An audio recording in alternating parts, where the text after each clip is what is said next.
Evening, everyone. I hope you're having a great day. I hope the sun is shining where you are, and I hope you're having a good week so far. Welcome to our live stream this evening. I'm Lorraine. I run Formula Botanica, and I'm joined by Akua Wood from Shea Butter Cottage. And we're going to do some introductions in a minute. But before we get started, I want to ask you for one thing, which is I want you to comment in the chat and tell me where you are in the world. So I know people are watching us on Facebook, people are watching us on YouTube.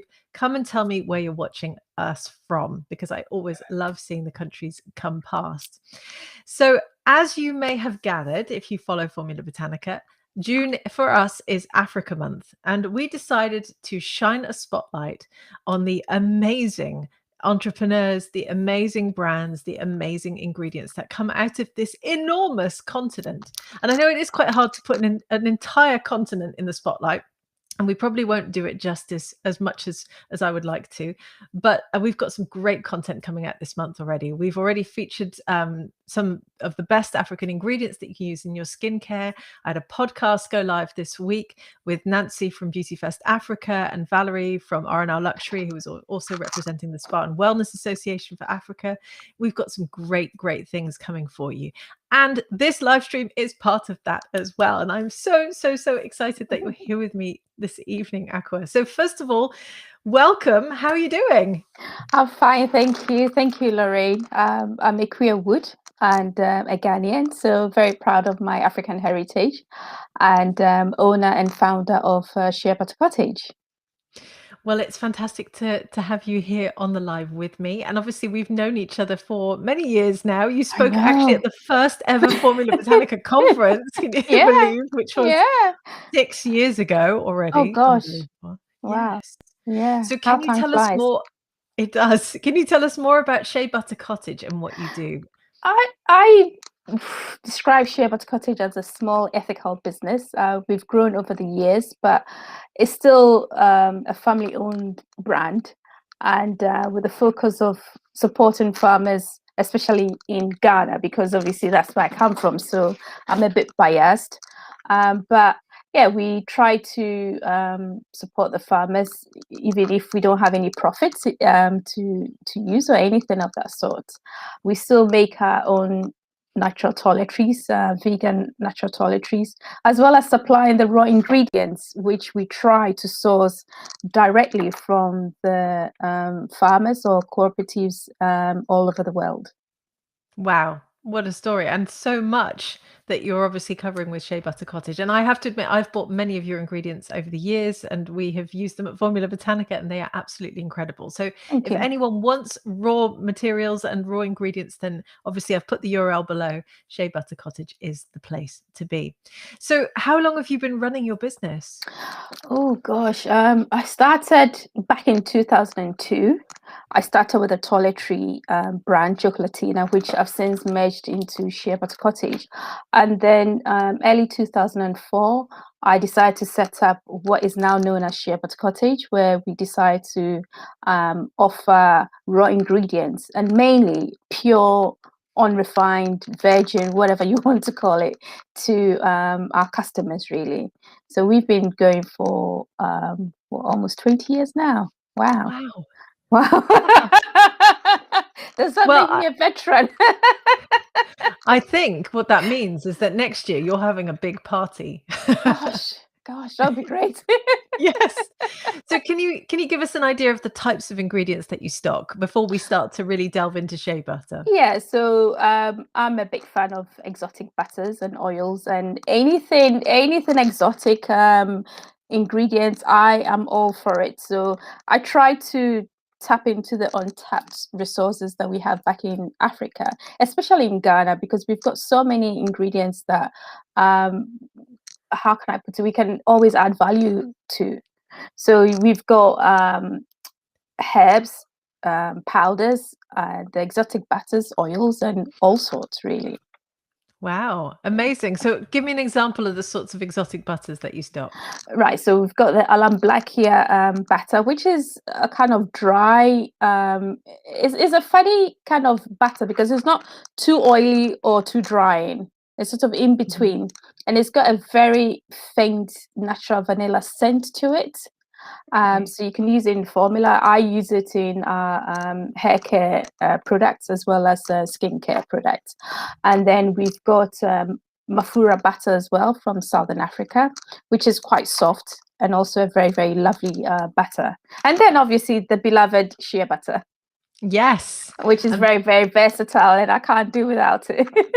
And that is obviously what we're going to be talking about this evening. And I know that, a lot of people it's the first ingredient often that you think about when you think about cosmetic ingredients or any ingredients from Africa. But I really wanted us to shine a torch, shine a spotlight on shea butter this evening. So let's first of all talk about the ties that you have with Ghana. I mean, you said, you're proudly from Ghana, but you still do quite a lot of work there as well. So can you run us through what you're doing over there at the moment? So in Ghana, we built a co-op. When I say we built, it's not like maybe just, how should I say, finding a building and then trying to finance it. We financed everything from scratch. And then we got 54 women who I call the Dynamic 54 to join the co-op. The reason why we capped it at 54 is because it's easier to monetize a smaller group than to monetize a bigger group in my case, because I want each woman to benefit from the hard work that they put into making the shea butter. And so as well as the co-op, we've got a good supply chain, and mainly from artisans back in Ghana. And then we support a kid who is who has special needs, really. We've managed to pay for his studies so that he can get educated, because unfortunately kids like that are sort of shunned, so they never really get maybe educated. So I think things are now changing, which is good. Yeah. Wow, what an amazing work you're doing. I know you said 54 was small. I mean, that sounds pretty big to me. No, I know some co-ops. The previous one that I was part of, I think we had about, was it 110 or something women? Wow. Yeah. So, and I think there's another one too that we had about 72 or so.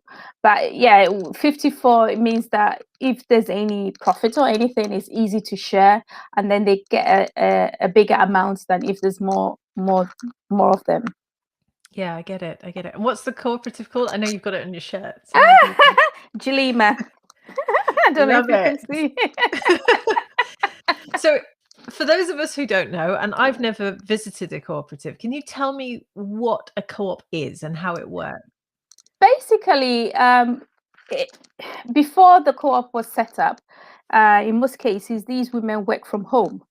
And so they just do things individually. But bringing them together as a co-op means that they have a stronger voice.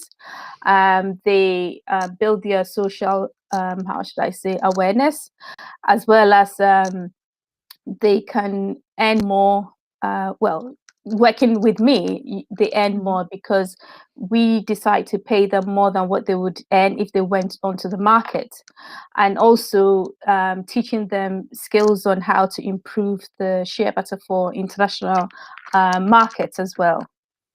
Wow, that must have been a lot of work to set up. It is, and it still is, because managing a co-op when you're so many miles away, it's so daunting. Yes. And there's the language barrier as well, because in Ghana we've got different languages, we've got different tribes and different traditions all over. So I'm from sort of the mid part of Ghana, and then the women are from the north, so we speak different languages. So yeah, there's that kind of language barrier, but we get over it somehow. I'm sure. Well, you have the common language of shea butter as well. Yes. And women empowerment as well. Yes, absolutely. So why did you, I suppose you already answered my question I'm about to ask you now, but why did you decide to set up Jalima? I've been in the shea industry for such a long time, and I've always noticed that the women are, it's difficult to put into context, but basically they work so hard, but they don't earn enough for their hard work. So I decided that yes, I still want to supply shea butter. I still want to supply quality shea butter, but I want it to be a way that I can fully support the women, in a good way, rather than maybe just taking that away from them and not seeing to their welfare or something. So the name Chilima actually means respect, and it's a matter of respecting the women who make the shea butter. Yes, I think the eldest in the group is about 78 years old or so, but we've made it a policy that we're not we're not taking on anybody under the age of, is it 21 or so, because we just want a good proportion of women working together. Okay. So what was it that drove you to want to do this so much then? I mean, yeah. I come from a farming background. My paternal grandmother was a cocoa farmer, so it's quite interesting that I'm actually leaning to a shea butter instead of cocoa butter. But I think it's because shea butter is so versatile. I've grown using shea butter. I don't have to like melt it like I would have to with cocoa butter, and yeah, I thought that it's easy, well, not easier, but it's better for me to practice what I preach by supporting these women. So they're based in the north of Ghana, and is a matter of making sure that we can get some work for them to do, as well as some money. Yeah.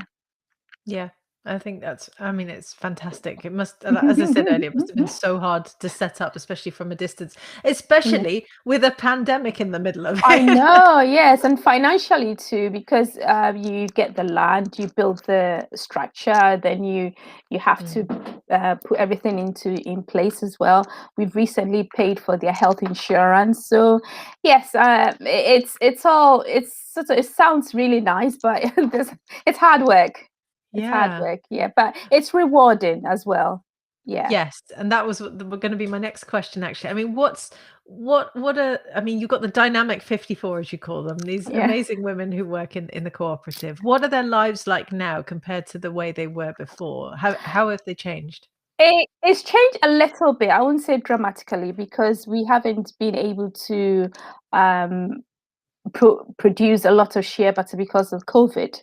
But at Mm, least the fact that they know that they're working towards a better future, they know that they're working for, how should I say, better income for themselves as well as mm, their children, and they know that at least there's somebody who respects them and supports them. They know that their health insurance is paid for, so they don't have to worry about that. So it's changed in a little way, but obviously we've got more steps to climb to see the sort of the bigger picture of it. yeah, amazing. Well, I've Mhm. got some more questions for you, but some questions are coming in as well, so I'm gonna flag some up in a minute. And if you Okay. have a question, for Aqua, or you have a question about shea butter, or you have a question about, Ghanaian cooperatives making shea butter, put them in the chat, and we would love to answer them. So we've got a question here from Mavis, who's watching us on YouTube. Hi, Mavis. Thank you so much. Can you please discuss how you established where you get the shea butter from? I think that is a great question. So Mm. let's start with that one. So how you establish, so that's So okay. So how did you decide where to get the shea butter from? yeah, I mean, when you go to Ghana, Tamale is the land of shea. That's how I see it, which is in northern Ghana. So we try to look for a co-op where we could set up the shea butter in Tamale. And so we approached the chief. We did whatever was necessary to do, and then we took it from there. Obviously, shea doesn't grow all year round, so like I Mhm. think now the season is starting, so we can pick up the nuts. But beyond that, you probably have to either have it in storage or buy the nuts to produce the shea butter. Yeah. And secondly, any institutions in Ghana researching shea, I'm not too sure about that, to be honest, but I'm part of Global Shea Alliance, who help to support women in the shea butter industry. Wow. So that might be a good place to start then. Yeah. So, tell me more about the shea nut. How does it grow? How many nuts does a tree produce each year? um. Oh. Roughly. Yeah. It really depends, because you can't just sort of pull the nuts from the tree. It has to fall down. So when it falls down, and because there's so many falling down, it's difficult to know like which one or how many seeds excuse me, come from which tree. But the shea nuts has a green covering when it's a bit fresh, and the covering is quite sweet. So I'm hoping that somebody would monetize that and make it into a drink or something. And then inside you've got the hard shell, and within the hard shell you've got the nuts, which is processed to make the shea butter. And how do you actually process it then? Because I've not been to Ghana and I've never actually held a shea nut in my hand. Shocking as and shameful as that is. That's okay. There's a whole process. It takes about 5 to 7 days from the time that they how should I say, dry the nuts to process it into batter. So they crack the what do you call it, the nut to get the they crack the outer shell to get the smaller nuts inside, and then they dry it, they roast it, they take it back to the crushing what do you call it, mill, to make it into sort of liquidy chocolatey paste, and then they how should I say, beat it by hand, they boil it to kill off any germs, and then they scoop the oil, they filter it and let it set. And it's like you have to be so patient, you can't rush it. And that's why sometimes people complain about gritty shea, which is just aesthetic, but it means that maybe the process has been rushed, so it ends up being so gritty. But we take our time. Absolutely. So for you, it's all about quality. So how much input do you have in terms of how the cooperative is run? Like, what's your day-to-day involvement? We normally thank God for WhatsApp and modern technology. So some of the women speak English, so we tend to communicate. If there's any issue, they could tell me about it, or if there's any issue on my part too, I could talk to them about it. And I try to visit them so that it's easier if you talk face to face than over the phone or something. Yeah. So earlier this year, I managed to visit them. I paid them a surprise visit. Well done for managing to get out the country. I know. That was tedious, but yes, I managed to see them to see if there was any issue that how should I say, firsthand, rather than maybe sweeping anything under the carpet or anything of that sort. And it was nice to see them. Yeah, I can imagine. That was a very big surprise for them as well. So so you said obviously the shea nuts can't be processed year round because obviously they don't fall from the tree year round. So what happens when you're not producing shea nuts in the cooperative?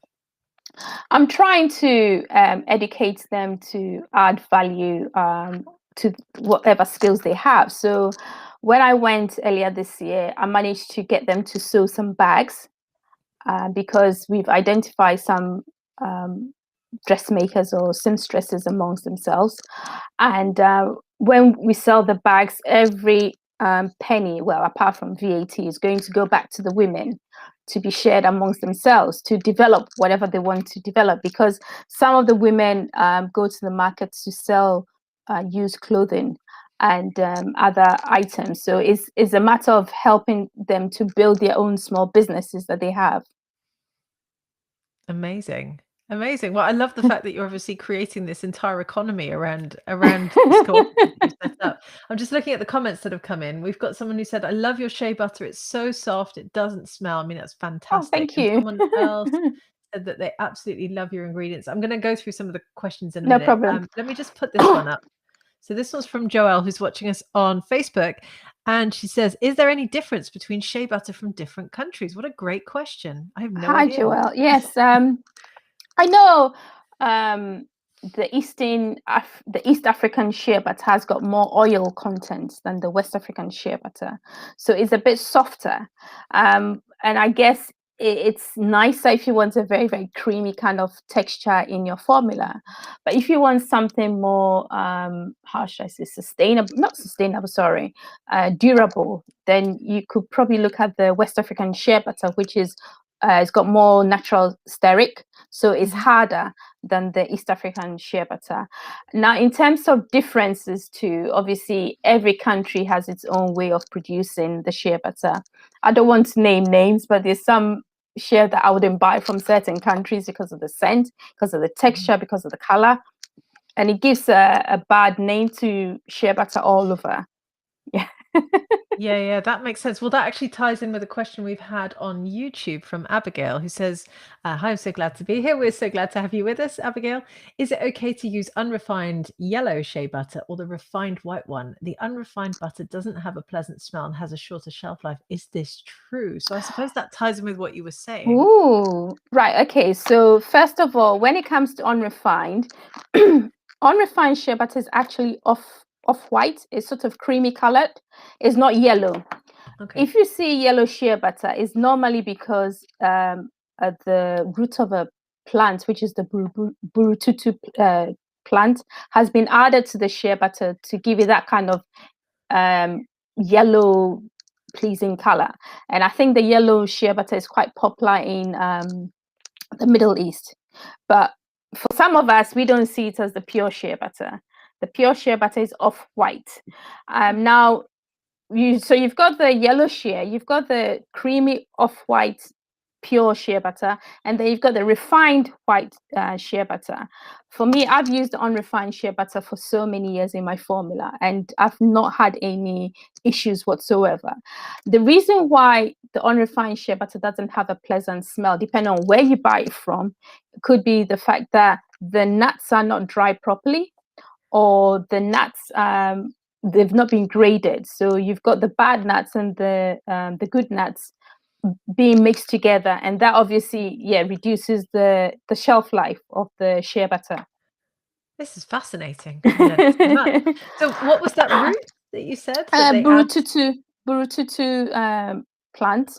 I've got something documented on YouTube about it some years ago. Okay. Yeah.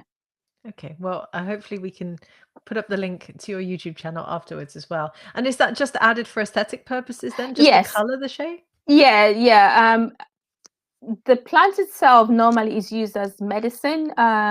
Some people drink it, but for the shea butter, it's more aesthetic than how should I say, maybe something more beneficial. Okay. Right, more questions coming in. This is awesome. Keep your questions coming, everyone. It's really lovely to hear from you. So Luz is watching us on Facebook and says, which shea butter would be better to use to make hair products? So would you go for the harder one or the softer one? I mean, you said shea from West Africa. I think that one you said was slightly harder than the one from Eastern Than Africa. East Africa, yeah, because the East Africa one has more oil in it. So if you put the two together under the same kind of high temperature, the East African one will melt quicker than the West African one. For hair products, it really depends on your formula, because if you've got quite a lot of oils in it, then maybe go for the West African shea butter. But if you've got less oils, then maybe you go for the East African one. So it's all about what you're formulating, as always. Yeah. Oh, wow. The questions are coming in thick and fast. This is awesome. I'm going to just go through them. This one's coming from Dahlia. I'd love to know how you source your other ingredients as well. And I love your company. So obviously you hello, sell the Dahlia. shea. Yes. But you obviously have all of these other ingredients as well. How do you source all of them? I know I've been quite blessed in a way that I've managed to tap into decent suppliers all over the world. Some of our ingredients come directly from source, like from Brazil, where we get Brazilian butters from. So it makes it quite expensive to sell to the general public, but at least I know that it's good quality and it hasn't gone through many hands to get to us. So it's the pure, what do you call it? The pure butter or pure ingredients. And like today, we've received shipments of Alamblackia from Tanzania.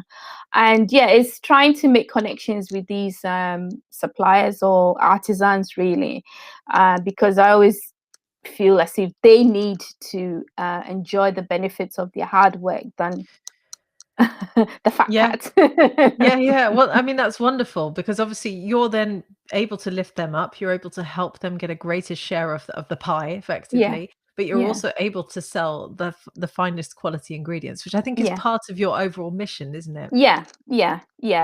Make sure that I offer something quite good, value for money in terms of quality, not necessarily price, because I know people always think that we're so expensive. It's because of the quality that you're getting.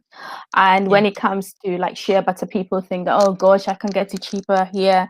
And I always say that you might get it cheaper here, but for us is to do with supporting the women and making sure that Mm. they paid the right amount of money. So obviously it has an effect on the end price that we charge Yeah. the customer.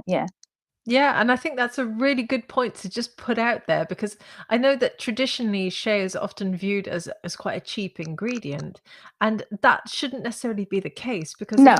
if it's farmed somewhere, if it's created somewhere in a really sort of sustainable manner, but also is lifting up communities, and it's the finest quality, Yeah. then it's worth paying for that. And Yes. I mean, when you see how hard these women work, I think you Mm, end up appreciating obviously what they do to get it from a seed to the butter that we use every day.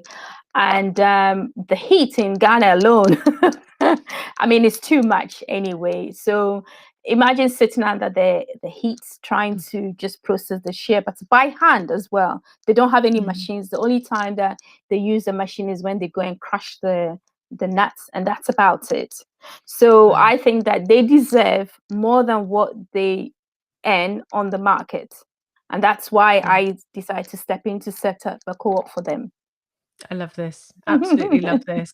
And I think, I mean, if someone came to you and they sourced your shea butter, and then as a result, they were charging slightly more for their retail product that they Yeah. included it in, how do you think that they could use that story to explain to their customer why they've got the best ingredient here and why they're charging slightly extra? Yeah, I try to share my story with everybody to say that this is how it's processed, and obviously those who decide to support us, we always have um, images that they can use to support their brand story if they decide to use a shea butter, for example. And I like to be quite transparent with the customers to show them that this is what we're doing, this is how we produce the shea butter, and we believe Mm, in quality. It's not just about label appeal or anything, and it's not just about we want to gain so many points, but it's what we believe in doing to support the maker and the user, because I've used shea butter yeah. most of my life anyway. Yes, and that's, and that's also what I got when I was interviewing for our podcast this week, and I loved Nancy and Valerie, and if you haven't listened to the Green Beauty Conversations podcast, everyone, please do go and download it in your podcast app and have a listen, because we recorded this amazing episode about what Africa can teach the world on green beauty, and they were saying green beauty is not new here. This is Mm, part of our heritage. In fact, yeah, we invented it. yeah, that's Winning true. all Yeah, credit. yeah. Because growing up, I mean, that's all we knew. Yeah. Something quite basic, but quite valuable as well to use. Yeah. Yeah, amazing. Right, I'm gonna go through a few more questions here with you. We've got someone asking if Veronica is watching us on YouTube. Am I able to purchase from the US? Do you sell internationally through Shea Butter Cottage? Yes, we do, Veronica. Hi. We do have a lot of customers in the US we sell to. Um, I would just say that depending on what you want to buy, wherever you are listening to this, you can buy from Gilima Co-op. We only have the 3 different sizes of shea butter and the bags. Obviously, if you want to buy the exotic ingredients as well, then you can buy that at sheabuttercottage.com. Yes. And we'll put the link up again in a minute. Okay, another question. This one's from Winifred, who's watching us on Facebook. How do you get to do the technical documents to be able to sell to international markets for cosmetic purposes?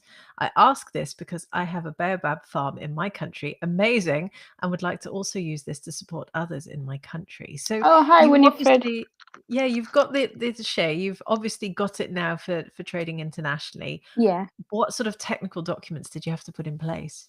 Right. So Winifred, I guess you're from Ghana. Trying to suss it out from your surname. I'm not too sure, but I had to go through Ghana Standards Board. to the technical documents for the shea butter that we have, and also because all the others we tend to buy from artisans, we try to get their technical documents to support what we're selling. So it might be worth you checking with the Ghana Standards Board if they will be able to assess what you have and then take it from there. Right, the comments are coming in thick and fast. This is awesome. I love the fact that you're on live with us, everyone. So Jocelyn is on YouTube with us and says, do I need emulsifiers for shea butter body butter? Try and say that quickly. Or will it mix just fine with other oils? It would mix just fine.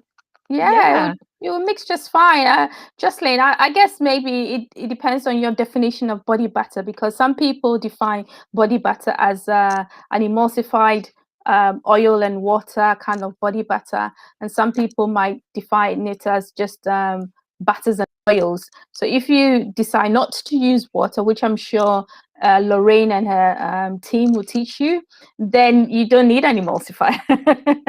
Very true. Yeah, we teach all of this. In fact, it's one of the first things you learn to make when you enroll with us. So, yeah, making body butters is awesome, and Shea is perfect for it. Let's see. Jennifer, who's watching us on both platforms, I think, asks, do you provide any data sheets for the ingredients you sell? And this is obviously something that a lot of formulators look for when they're buying from ingredient suppliers. Yeah, we try to, and on the new website, we're trying to update it with all the data sheets that we have. Unfortunately, it goes back to how we source these ingredients, that we source from small artisans, and they don't really have any way of maybe supplying a data sheet. But we try as much as possible to put as many information, as much information as we have on the websites. If there's a particular ingredient that you want to buy and you need the data sheet for, you can always check with us first before you commit to buying that product. Yeah, and I can vouch for the fact that Akua's ingredients are amazing. Thank you. Let's see. Abigail is on YouTube with us and says, is whipping shea butter good enough to make the Ghana shea butter softer? Interesting. Also, well, two questions. Also, where can I get quality raw shea butter from Ghana? Well, I think we know the answer to that for a startup in East Africa for children's use. So let's start with the whipping section. Right. So, Abigail, with shea butter, it's depending whether you get the West Africa one or the East Africa one. It always has the two components, the olein and the stearin. So if you get the West African one, it's got a higher stearin, and that means that when the temperature drops, it's going to get a little bit harder, but it doesn't affect the quality of the shea butter whatsoever. So it depends on where you're located. You might want to adjust or think of which one you're going to get. If you're in a very, very warm country, you might want to get the the West African one, because it takes a longer time to melt thoroughly than the East African one. And when you think that like shea butter is made in a hot country, it's just a fascinating ingredient that people think that, oh, I have to refrigerate it. I think, no, you don't have to refrigerate it to extend the shelf life or anything. So is whipping shea butter good enough to make the Ghana shea butter softer? Yes and no, because if you're in the cold weather, it will go harder. So unless, of course, you add a little bit of oil to it. So you can still add some shea oil to it so that it's still 100% shea butter. Wow. And if Abigail wants to source quality raw shea butter from Ghana, where should she go? Well, Abigail, speak to me. Yeah, Jalima CoOp. Here on the t-shirt. Sorry, I don't know if I could take the caption down. There you go. Now we can see the t-shirt. Perfect. Cool. Okay. Thank you for all these questions, everyone. It's lovely to hear from you this evening. So Margaret is on YouTube with us and says, thank you for this wonderful discussion. Just to ask, can I mix the two, the East African and the West African shea butter? Is there any medical advantage of doing so? Well, maybe cosmetic. I don't know. Yeah, Margaret, I mean, we can't make any medical claims for any of the products or anything, but yes, you can mix the two. That means that you're keeping the texture quite balanced, rather than maybe using oil. So definitely, yes, you can mix the two. I mean, this is what I like about shea butter. So you can Yeah. add anything to it or even use it on its own. Love it. Okay, and this one's in from Jennifer, who says, outside of the listed raw ingredients you sell online, do you sell the other ingredients in bulk or wholesale, like hibiscus or alamblacchia or the banana butter? What's banana butter? I don't. Hi, Jennifer. I don't think I. No, we don't sell banana butter. We do sell banana Okay. powder. Okay. But hibiscus and alamblacchia butter. I mean, it depends on what you say about bulk or wholesale, because obviously bulk and wholesale mean different to different people. But yes, we do sell hibiscus. I think the biggest size is 500 ml, and the alamblacchia is 1.25 kilos. If you want bigger than that, then yes, we could try and sell that to you if we have some in stock. There you go. I Yeah. don't know. I got really excited then, the idea of banana butter. Oh, my hopes have been dashed. Let's see. Maura says, hi, Aqua, thank you for sharing your knowledge. Do you use any Moroccan products like argan oil, for example? Do you source them in Oh Morocco? yes. Oh yes, Maura. Yes. Gosh, how long have I been using argan oil for? For so long. I think from the beginning when I started the business, and I source it organically from Morocco, and I've actually visited one of the co-ops that we used to source from. We don't source from them anymore. So yes, I do use Moroccan products. So I'm very, very open because I just like exotic ingredients, not just from Ghana but all over. So yes, I do. Do you get the chance to go and visit all of these suppliers as well? Because that would be awesome. I know that would be. I think that would be leaving the business for like a whole year. Fair enough. Okay. And visiting everybody. But yes, I've been to Morocco a few times, and yeah, I really love the place. Fantastic. Okay, let's keep going. And if you have any questions, keep them coming. I mean, they're coming in on Facebook and YouTube at the same time. I can see them all in one big list, so just keep them coming. Shannon says, which butter would be your next favorite aside from shea? Ooh, almond black here, and mafura butter. Because of the natural sort of sweet scent that they both have, almond black here is quite hard, and mafura is quite soft. And if you mix them together, you get this wonderful scent. So I would say yes, that would be my next. I know you said favorite, but I would say my next two favorites. And as you've just got some in stock, everyone Yeah. should obviously come and buy And some as try, well. yeah, you should try Alan Awesome. Black. Yeah. I make soap for those who don't like coconut or palm kernel, and I use Mm. Alan Black instead. And yes, it's a wonderful bar of soap. So you could try that in your formula, not just for rinse off, by skincare, hair care as well. So exciting. I love it. I hope all the formulators watching are now rushing over to sheabuttercottage.com. So here's another great question from Chanel. Why do some shea butters work better for an even tone complexion than others? That's Oh, a fascinating question. I don't know. yeah, that's interesting. Why do I had to read it again. Why do some shea butters work better for an even tone? I think it's all to do with how it's processed, because if it's processed in a very, very clean way, then it's going to help with your skin texture or your complexion. But if it's like rushed or maybe other things added to it, then it's going to affect your skin. I know some people say, oh, I can't use shea butter because it makes me break out or something. And I'm thinking, could it be the way it's been processed? It starts from processing the shea butter, like with clean water and all that, or maybe even the nut itself, if it's quite fresh or it's not germinated or anything, then yeah, you're going to get good quality shea butter. So it's interesting to know that some shea butter work better for an even tone than others. It might sometimes be the batch, Yeah, the particular environmental conditions of that harvest. I yeah, mean, you just don't know, do you? That's why yeah. it's always fun to experiment. You never know what you're going to get. And this question ties in with that really from Lewis, who says, is there a big difference between shea butter and shea oil benefits wise?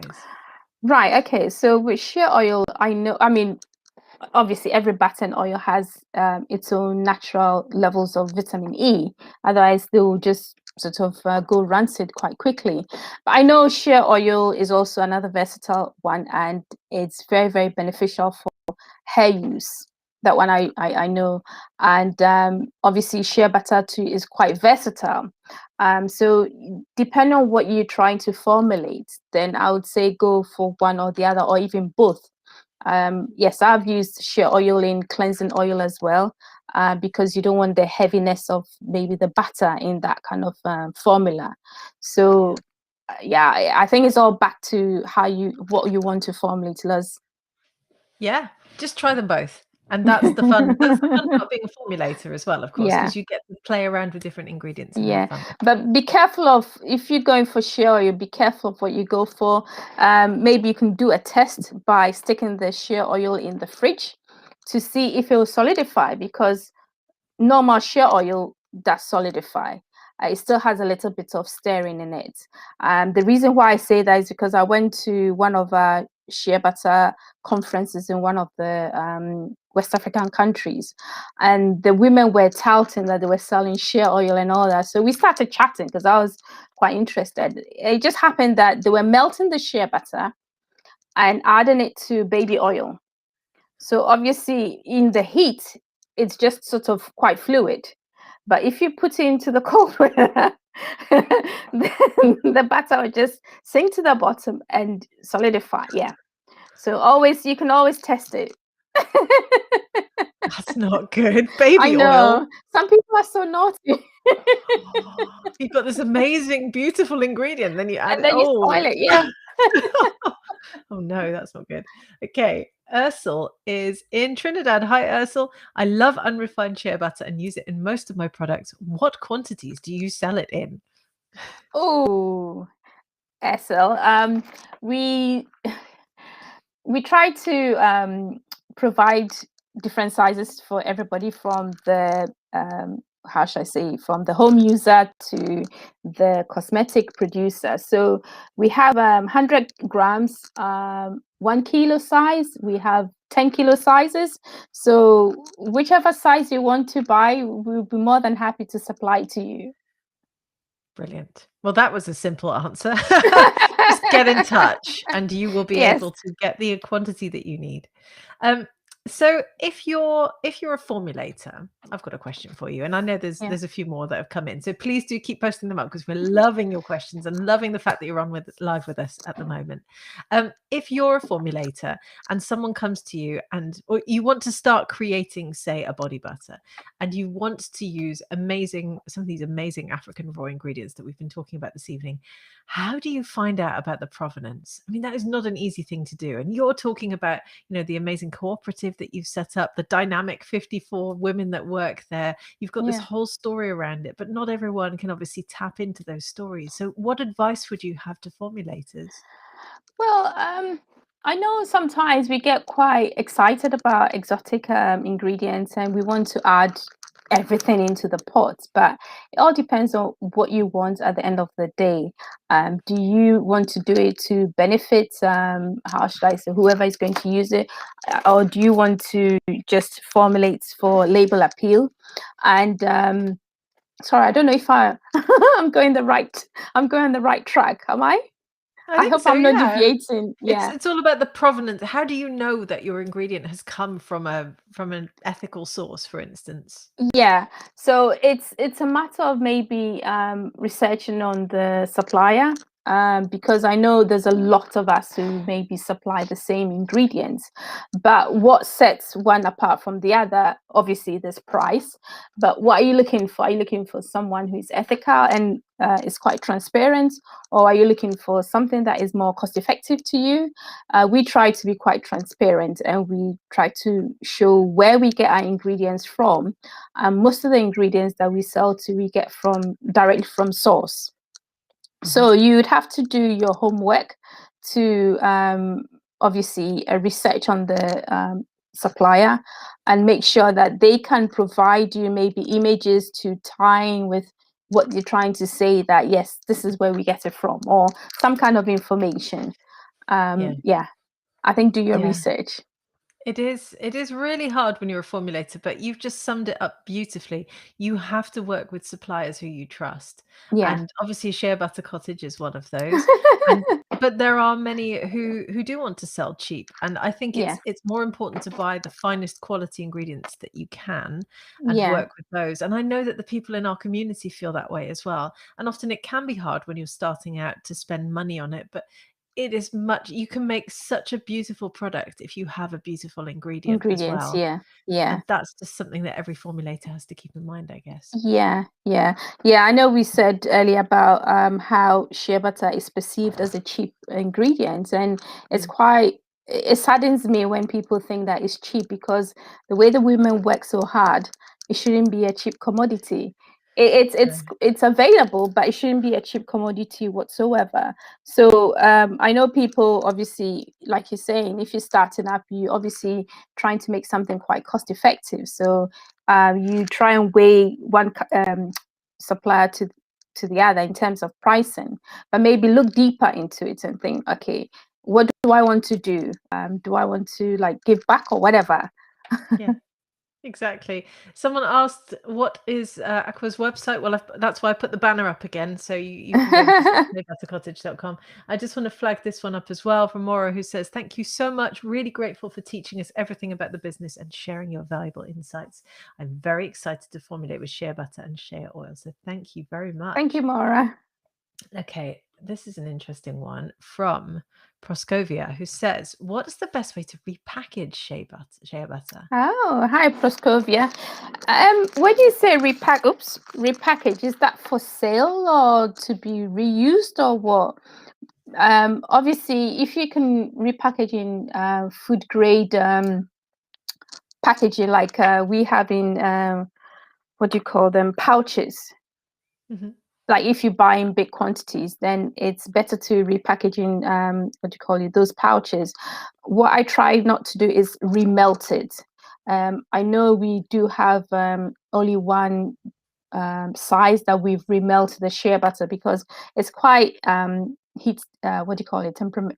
It's quite temperamental with heat, so we try to reduce the remelting part of it.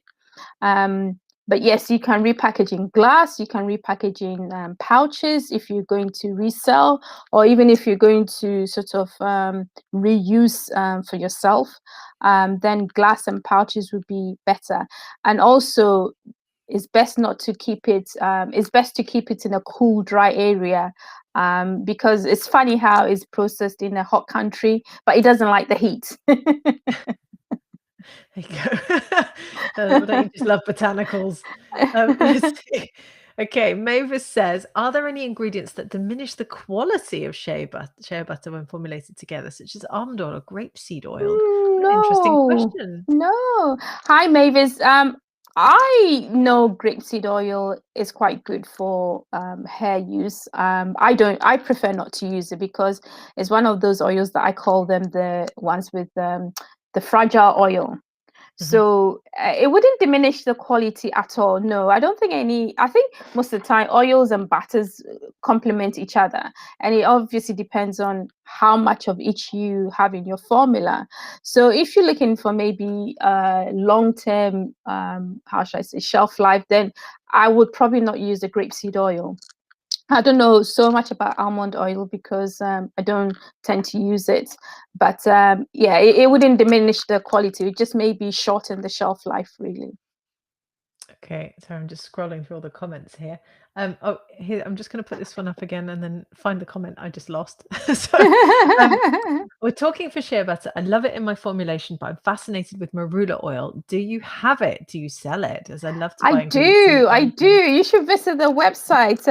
Make sure that you've got more than 20 minutes to visit the website and have a look at all the ingredients that we have, because yes, I just love exotic oils and butters, so I try to stock these ingredients: marula, zeminia, tukuma butter, and all sorts. Do you well, that takes me to the next question that's come in. Someone's asked about palm kernel oil and if you sell it. But before we go down that route, I Yeah, was wondering if you could tell us the difference between West African palm, which obviously probably gets quite a bad rep based yeah, on Asian palm, and I don't think a lot of people know about this. No, and I'm glad that you've brought that up because yes, there's a whole saga about saying no to palm, and I totally understand why people say no to palm because of the the damage that is causing within the industry. But what people don't realize is that we've got the Asian palm, where obviously all the issues seem to be where the issues are in terms of the orangutans and all that. And then we've got West African palm, where we don't have any issues with the orangutans. And most of the time, the West African palm is from small scale producers. So there's no issue there as such. And it's all also pure unrefined. You see the red palm oil that we use in cooking as well.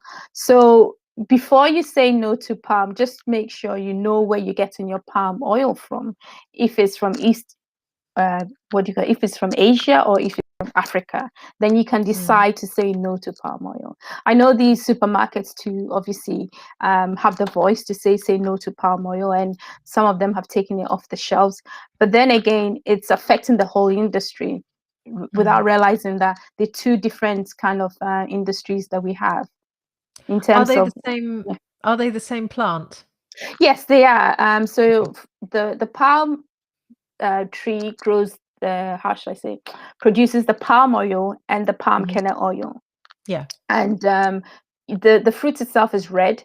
So the palm oil comes from the outer flesh, and the palm kernel comes from the inner flesh.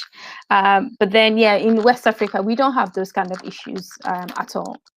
But unfortunately, we've been tarnished.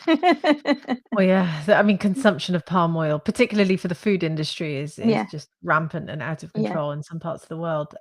So Winifred then asks, do you sell palm kernel oil? Obviously, sorry, Winifred, I got the name wrong. I saw that you said you're from Nigeria. Hi, Winifred. Yes, I do sell palm kernel oil. I sell the unrefined palm kernel. I try to sell products in the unrefined state. Obviously, not everything we can sell in its unrefined state because of free fatty acids and all that. So, but yes, I do sell palm kernel oil. I grew up with palm kernel oil because we use it on the skin as to keep the skin glowing, as well as the hair, to help the hair growth. I love it. Oh, and I've so many comments have come in while I was searching through the old ones. Artem says, I'm looking at your website. Amazing. Close up and looking forward so much more. Wonderful. I love that. And I love that obviously people have found a new supplier with you, hopefully this evening. Right, let's see. So many comments. This is a good one. And I've got another packaging question, actually. Angela says, how can you package the shea butter whipped when it's hot? Interesting. Oh, hi, Angela. I mean, I've done whip shea from the beginning of my journey, and I package it in glass. And I know most of the time people say, "Oh, it's difficult because of the heat and it melts and all that." But if you're doing just shea butter on its own, then I'm sure that it can withstand it a little bit, provided it's not stored in a very, very hot environment. So glass is good because I think is it something to do with the heat conductor or something of that sort is slower than maybe using tin or plastic. Yeah. Well, we've got another question along these lines from Zia, who says, what's the best way to store the shea butter in order to keep it fresh? Is it best in a plastic or glass container? Well, I think you've just answered that. So glass. Yeah, just keep it in glass. Or if you have the pouch, food grade pouch, just keep it in that. Just make sure that it's away from direct heat, and there's no need to refrigerate it or freeze it whatsoever. No, the reason why I always say about not refrigerating is because if it comes from the cold and comes into room temperature, you might get the droplets, the condensation, and that could probably affect the shea butter in long term. So it's best to keep it dry. Okay. And what makes the shea butter organic? Is the one from your cooperative, is it organic? Well, it's organic in a way, but not in label. To get it organic, we would have to demarcate an area for it and all that. And we don't have the money to have it certified as organic, but it's organic in a sense, yeah. Yeah, I thought you'd say that. We've had a couple of questions in about crystallization, and rather than put them all up, I thought I'd ask you about it. Some people say that when they cool it down, it crystallizes. Now, we teach about this at Formula Botanica as well, but I'm curious to hear what your top tips are. Right, okay. I've seen it a lot popping up, and I think it's to do with how it's melted. Mhm. With shea butter, you melt it at a very low temperature and you take your time to melt it rather than at a high temperature.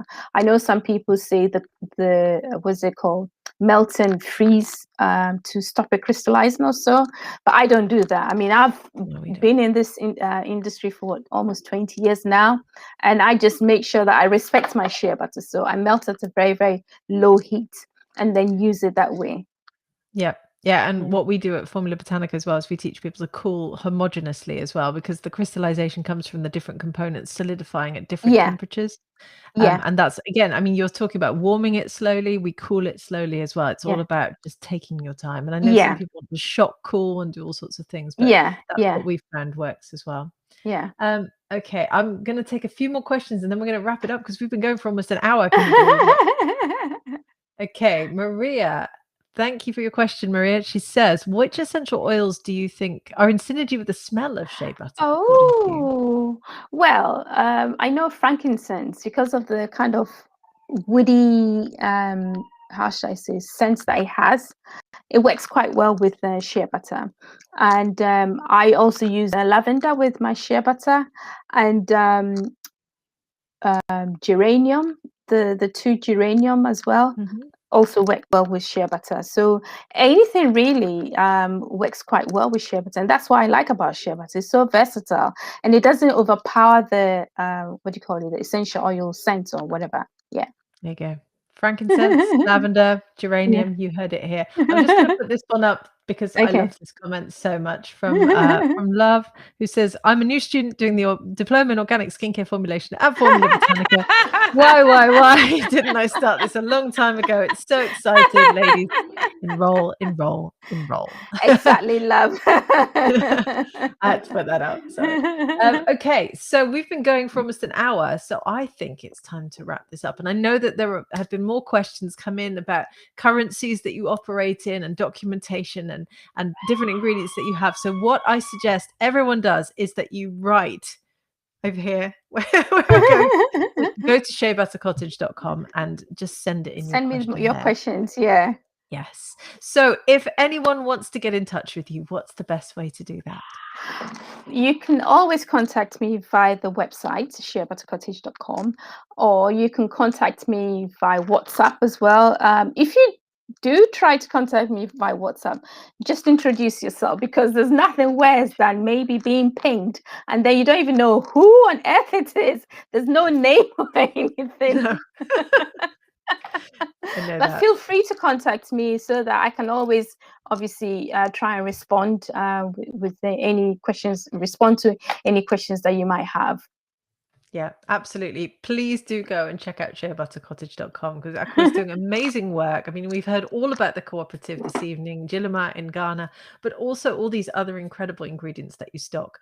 I have used them, my team has used them, our students and graduates have used them, and they are fantastic. So thank you so, so much for coming on this evening and chatting to me. It's been really lovely talking to you again. Thank you, thank you. And I've just seen someone asking, how do we get your WhatsApp info? It's basically the number on the website, which is my mobile number.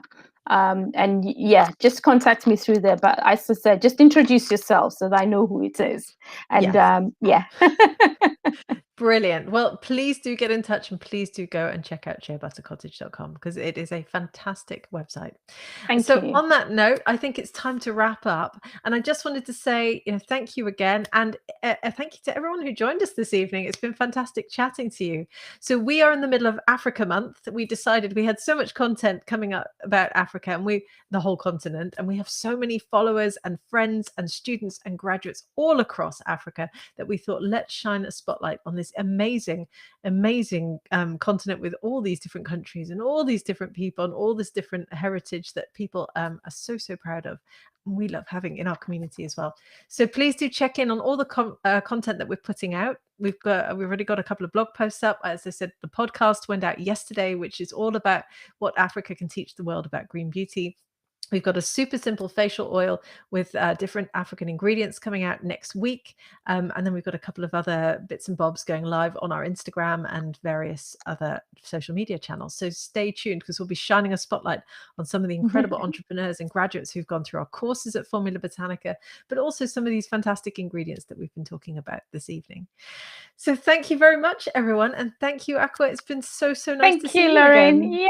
And you too. And yes, thank you so much for joining in, and thank you so much for letting me share my story. It's been awesome. We'll see you all soon. Bye, everyone. Yeah. Thank you. Bye-bye. Bye.